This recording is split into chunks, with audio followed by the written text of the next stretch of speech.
Humans are sore losers. George Hamlin knew the dangers when he took on the job, not that he had a choice in the matter. The rocky route was the most treacherous path a deep space trader could take between the twin systems, full of pirates, renegades, and much, much worse. It was traversed only by the desperate and the foolish. Hamlin was certainly not a fool, but a bit of a gambling problem, and a few choice investment opportunities did make him desperate. So it honestly did not surprise him too much when he woke up one day with a tight sack around his head. "Guys, if we are going to be here for a while, at least turn up the heat," he cried out. "Do not worry, Mr. Hamlin, it won't take long." Ham turned his head towards the voice. "Excellent," he answered in a cheery voice. "How may I assist you, Mr. Well? Do I know you, stranger?" "Only if you follow the news, Mr. Hamlin. Let me lend you a hand." Heavy footsteps closed in on Ham. Then strong arms reached out and removed the cover from his head. "You've got to be kidding me." The sharply dressed stranger gave a wide reptilian grin and chuckled. "See, Mr. Hamlin, you do know me. You also know one of my associates, a certain businessman from the Bilox district on. If he is a businessman, then I am royalty," coughed Ham. "Still, Mr. Hamlin, I have heard of your troubles with this individual. Help me, Mr. Hamlin, and I will help you. I'm in need of a man of your skills, a man who traversed roads less taken, a man who knows how to gather a crew of determined individuals." The reptilian leaned uncomfortably close to Ham. His tongue was flickering in front of the human's face. He took a deep breath before continuing. "Someone who won't shy away from a fight, regardless of the odds." Ham flinched. "And what if I say no?" "Well, our mutual friend is just dying to see you again, Mr. Hamlin," the reptile said as he glanced at the door. Ham looked there too and nodded. "My lord, you have got yourself a deal." "Excellent, Mr. Hamlin.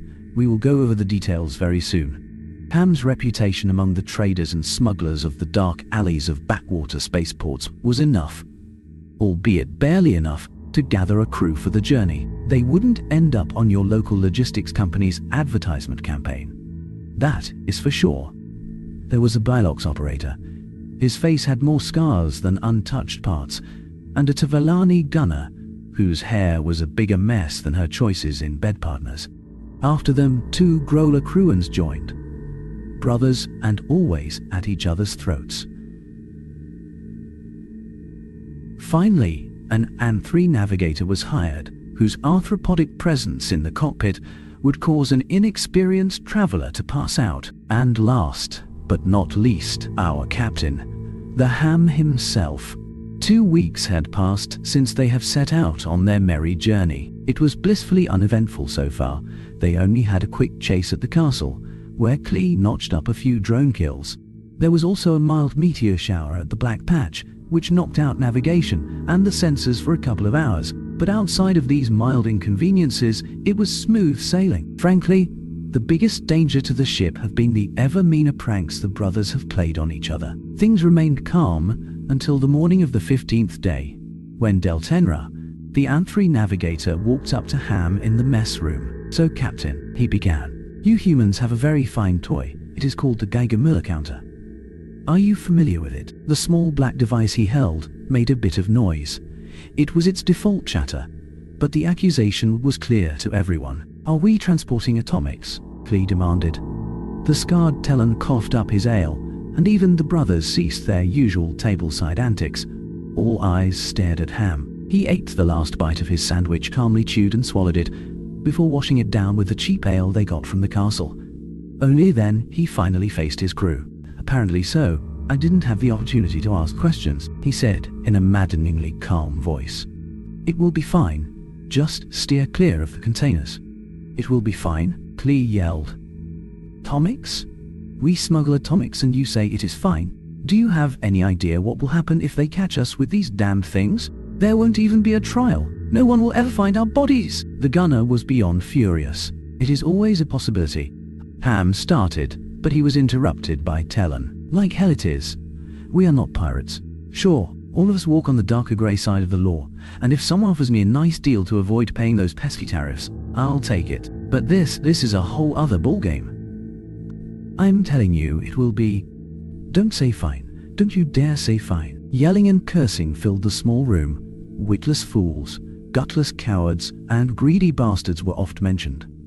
Only Dell, whose brain was always working on the next task, sat in silent thought.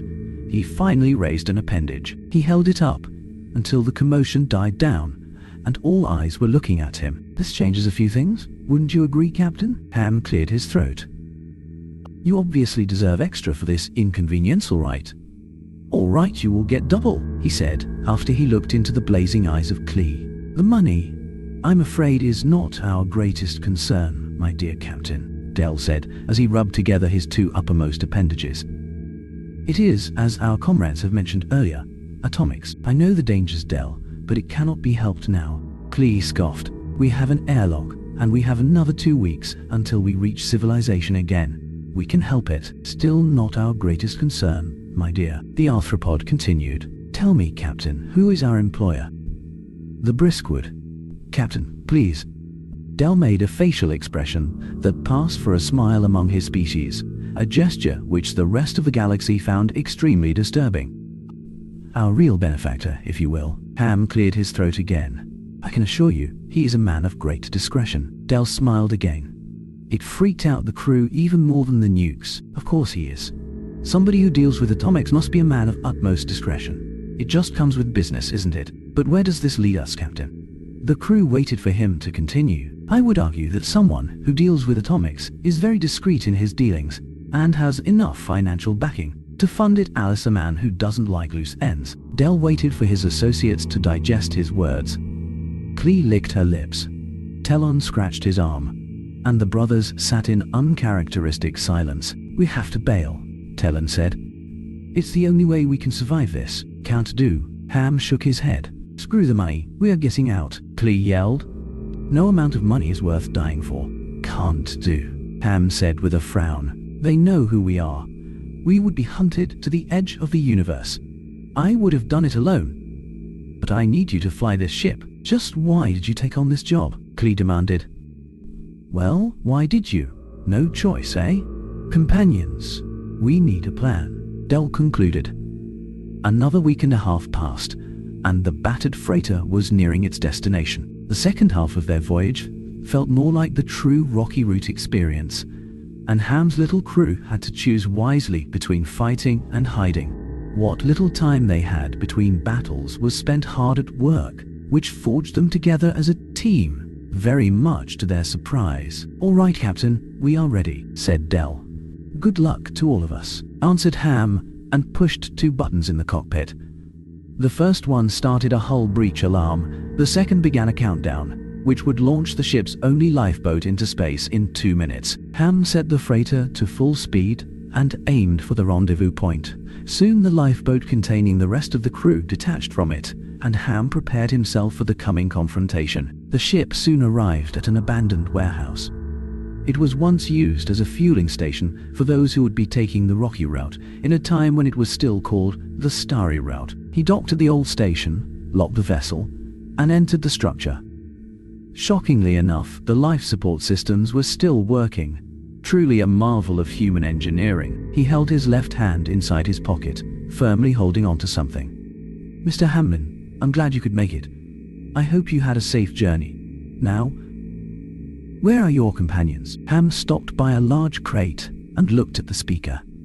The reptilian was just as sharply dressed as he was during their first meeting, but this time he changed the black and white suit to a green one. I had no use for them anymore, Lord Krenin. You may find them in the asteroid belt nearby. With some luck, they should be able to return to civilization in a few hundred years. Don't they have communicators? Afraid no, said Ham, as he tossed some equipment to the ground. Ah, Mr. Hamlin, you truly are a professional. Now, if you were to share the entry codes with me. Let me see the money first, my lord. The lizard grinned. As you wish, 50,000 for you, and another 50 for... He grinned again. I suppose also to you.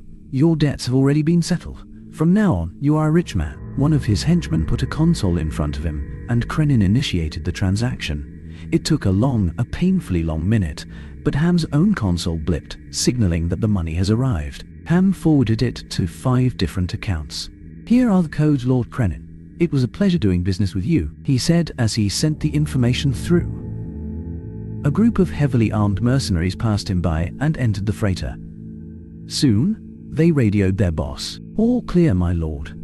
The crazy bastard faked a hull breach. Love his style. So guys, about my way back to..." Ham began as he eyed another group of approaching mercs. "I'm sorry, Mr. Hamlin. This matter cannot allow loose ends." Ham pulled out his pistol with his right hand and shot at Krenin. The bullet grazed the reptilian, who fell down with an angry hiss. He then shot out some lamps, just enough to give him a chance to run in the dim light, and he bolted for Krenin's docked ships. A short firefight ensued as he ran. The human fought for all his worth, taking down 3 of the mercs, but a shot in the stomach finally brought him down. He lay on the ground bleeding, but he still held something with his left hand, pushing it against his wounded belly to hide it.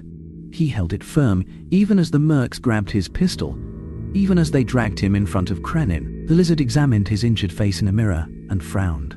"Well fought, Mr. Hamlin. You have greatly inconvenienced me.